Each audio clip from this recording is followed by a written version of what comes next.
नमस्कार माय to family. तर गिरणी कामगारांच्या घरांसाठी मुंबई बाहेर 205 एकर भूखंड। तर काय आहे अपडेट, चला पाहूया सविस्तर माहिती।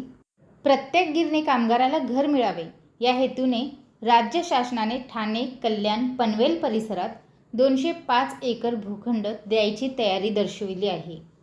मात्र जिल्हाधिकारी पातळीवर भूखंडाची मोजणी व इतर आवश्यक मंजुऱ्याबाबत उदासीनता दाखवली जात असल्यामुळे हे भूखंड अद्याप महाराष्ट्र गृहनिर्माण व क्षेत्र विकास प्राधिकरणाच्या म्हणजेच म्हाडाच्या ताब्यात येऊ शकलेले नाहीत।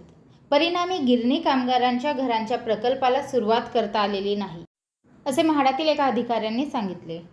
गिरणी कामगारांच्या घरांची जबाबदारी राज्य शासनाने म्हाडावर सोपविली आहे। सुमारे 2.25 लाख गिरणी कामगार तसेच त्यांच्या वारसांनी घरांसाठी अर्ज केले आहेत। मात्र यापैकी पात्र ठरलेल्या सर्वच गिरणी कामगार व वारसांना घर देण्यासाठी राज्य शासनाने ठाणे, कल्याण, पनवेल आदी परिसरात सुमारे 205 एकर भूखंड जो आहे तो म्हाडाकडे सुपूर्द करण्याचे ठरविले आहे।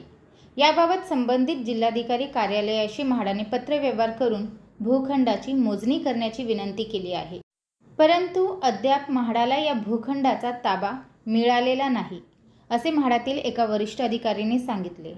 हे भूखंड बांधकामासाठी योग्य असून किमान 3 चटई क्षेत्रफळ उपलब्ध झाले तर 40 ते 50 हजार गिरणी कामगारांसाठी घरे उपलब्ध होऊ शकतात, असेही या अधिकाऱ्यांनी स्पष्ट केले।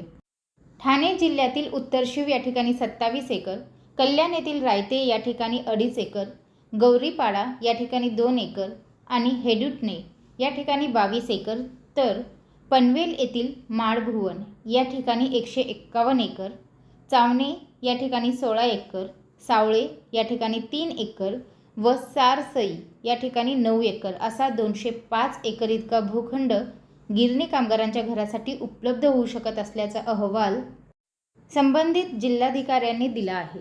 हे सर्व भूखंड राज्य शासनाच्या अखत्यारीतील असून ते गिरणी कामगारांच्या घरांसाठी प्रति चौरस मीटर 1 रुपया दराने सुपूर्द करावे अशी मागणी म्हाडाने केली आहे।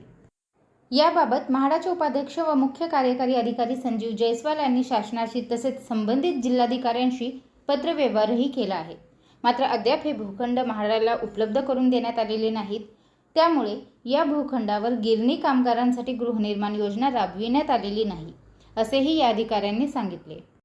गिरणी कामगारांसाठी वांगणी येथे 50,000 तर शेलू येथे 30,000 घरांच्या निर्मितीसाठी राज्य शासनाने म्हाडावर जबाबदारी सोपविली आहे, परंतु वांगणी येथील घरे गिरणी कामगारांना मान्य नाहीत। वांगणी येथील घरांचा दर्जा अत्यंत निकृष्ट असून हा परिसर गैरसोयीचा असल्याचे गिरणी कामगारांनी नमूद करीत ही घरे नाकारली आहेत। शेलू येथील घरांबाबत गिरणी कामगार सकारात्मक आहेत। सोलापूर येथील रे नगर परिसरात गृहनिर्माण प्रकल्प उभारणाऱ्या विकासकाने हा प्रकल्प राबविला आहे। गिरणी कामगारांना घरे किमान सोयी सुविधा असाव्यात अशी अपेक्षा गिरणी कामगार संघर्ष समितीचे प्रवीण घाग यांनी व्यक्त केली आहे। तर गिरणी कामगारांबद्दल हीच अपडेट मला आपल्यापर्यंत पोहोचवायची होती। व्हिडिओ पाहिल्याबद्दल धन्यवाद। आपल्या सर्वांचे आभार।